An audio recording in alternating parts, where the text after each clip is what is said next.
Баршаңызға қайырлы күн. Кір сабынды интимдік гигиена үшін пайдалануға бола ма? Құрылымы қандай? Қандай жағдайларда өте пайдалы? Артықшылықтары туралы видеоның соңында айтатын боламын. Қазіргі заманғы жуғыш заттардың алуан түрлілігіне қарамастан, көптеген үй шаруашылығында әйелдер кір сабынды қолданады. Суық тиіп тымауратып қалу қаупі туса, кір сабынды мақтаға жағып, бет орамал ретінде пайдалансаңыз, ауруыңыздың алдын алады.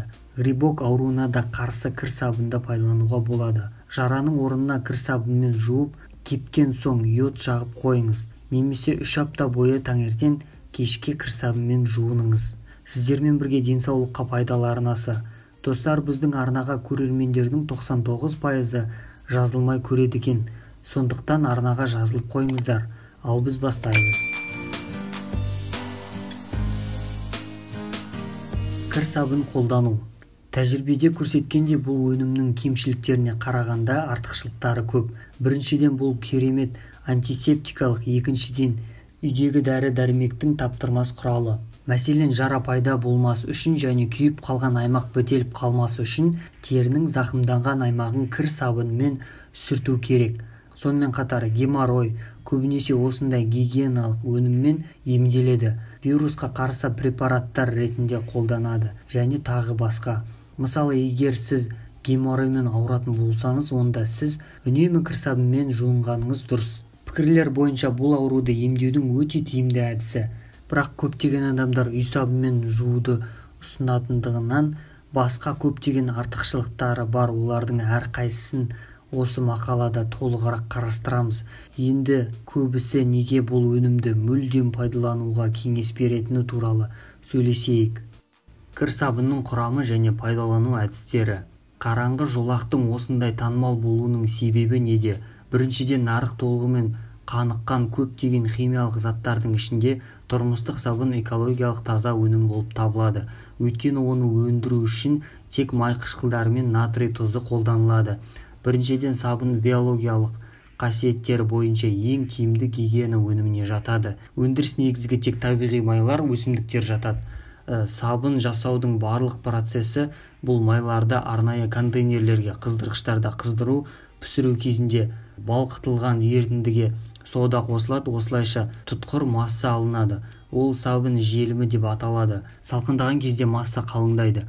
Бұл өндіріс әдісі тікелей деп аталады. Алынған сабынның құрамында 40-70% май қышқылдары болады. Жанама әдісі де бар. Премиум. Ол дыбыстық сабын премиум алу үшін қолданылады.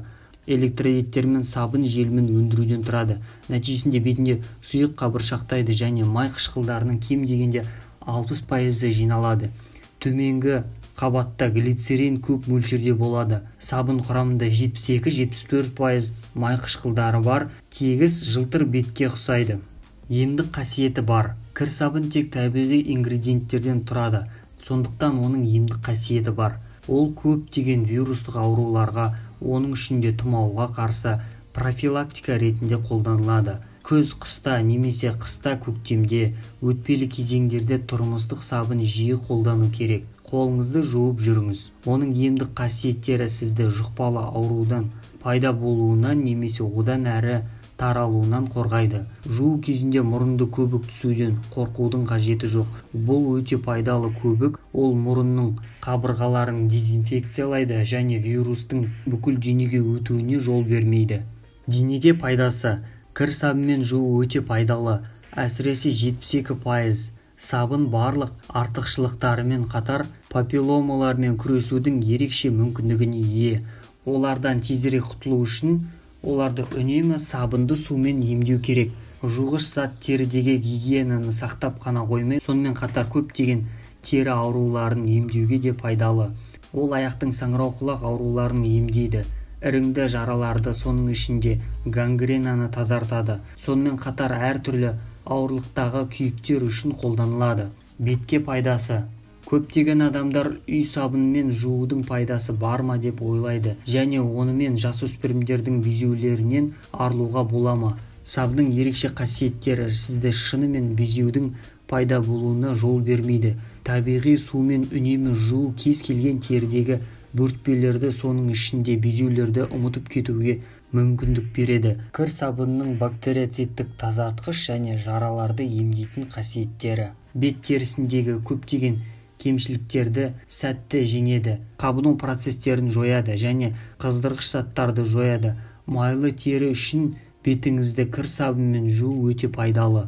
Шашқа пайдасы: табиғи жуғыш затпен жуынып қана қоймай, онымен шаштарыңды да жуған пайдалы.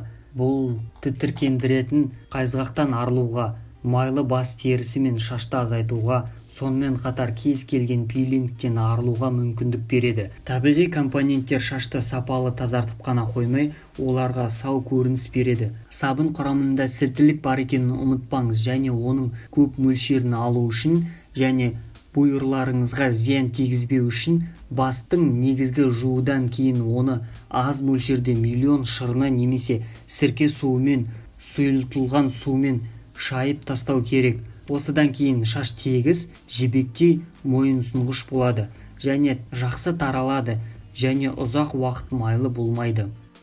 Интимдік гигиена үшін пайдасы: 72% кір сабынының пайдалы қасиеттері гинекологияда жиі қолданылады. Бактерицидтік әсерінің арқасында ол қысқа уақыт ішінде көптеген әйелдер ауруларынан, соның ішінде бактериядан арылуға көмектеседі.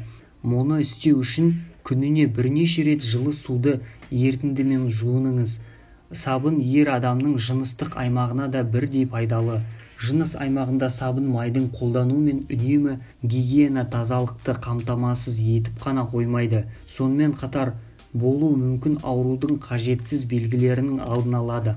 Кір сабынды халық рецептісінде қолдану: кір сабынның табиғи құрамы мен емдік қасиеті бар. Дәстүрлі медицина көптеген ауруларды емдеу үшін табиғи жуғыш затты жиі пайдаланады. Суықпен ол мұрынға тамып кетеді. Синуситпен қоспаны сабын, май, бал, сүт, пияз шырыны жасап, тампонды мұрынға салыңыз. Төсектері бар сабын қосылған 3 әтір ауырсыну аймағын ылғалдандырады. Варикозды тамырлар мен жақпа майларды май, сабын, пияз, тамырларды майлаңыз. Саңырауқұлақ инфекциясы мен бастапқы кезде аурудың фокусы сабынға айналады. Осы кір сабынның зиянын да естен шығармағаныңыз жөн. Сондықтан халықтық емдеу әдістері мен емдеуді бастамас бұрын дәрігермен кеңесу керек. Өз-өзіңізді емдеу апаттық салдарға әкелуі мүмкін. Қарсы көрсетілімдері, зияны және қолдану шектеулері. Кір сабынды қолдануға қарсы көрсетілімдер жоқ, бірақ кез келген тіпті өте пайдалы және табиғи өнімнің артық дозалануы жағымсыз салдарға әкелу мүмкін екенін есте ұстаған жөн. Сабын қолдануға қатысты шектеулер әлі де бар. Сабын құрамында сілті бар болғандықтан шашты жиі жууға тыйым салынады. Олар кебуі мүмкін және қатты кебуі мүмкін. Бұл әсіресе шашы боялған қыздарға қатысты. Кір сабымен жиі шомылуға кеңес берілмейді. Тері табиғи қорғанышы май қабатын жоғалтып, құрғап, өңделмеу кетуі мүмкін. Жиі жуғаннан кейін тері тесігін қайта бітеп қалмас үшін ылғалдандырғыш қолдану керек. Табиғи және аз мөлшерде. Ол үшін зәйтүн майы өте пайдалы. Сіздермен бірге денсаулыққа пайдалы арнасы. Видео ұнаған болса достарыңызбен бөлісе жүріңіз. Келесі кездескенше аман жүріңіздер.